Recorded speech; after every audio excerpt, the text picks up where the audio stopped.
Hello everyone, good morning. అందరూ ఎలా ఉన్నారు? బాగున్నారా? అందరికీ హ్యాపీ దసరా అండి. మేము మా తమ్ముడు వాళ్ళ ఇంటికి వచ్చాము. అయినా ఇక్కడైతే వెదర్ చాలా కూల్గా ఉంది. వర్షం ఉదయం నుంచి చూపిస్తాను చూడండి ఎలా ఉందో వెదరు.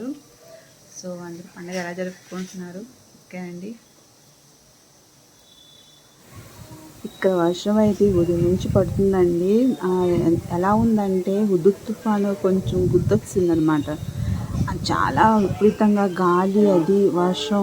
ఇంకా చూడండి చెట్లన్నీ ఎలా ఊగిపోతున్నాయంటే ఇంకా చెప్పొద్దు. సౌండ్ కూడా వెరైటీగా ఉంది, ఎందుకంటే తమ్ముడాది పైలు కదా. సౌండ్ కూడా ఇంకా ఎలా అంటే ఇంకా హుదూద్ తుఫాన్ అంటున్నా. మాకైతే కాసేపు మా హుదూద్ తుఫాన్ గుర్తొస్తుంది అనమాట. సో ఇలా ఉందండి వెదర్ ఇక్కడ. మీ ఊళ్ళో వెదర్ ఎలా ఉందో కామెంట్ చేయండి. ఇలా వర్షం పడుతుందన్నమాట. ఓకేనండి.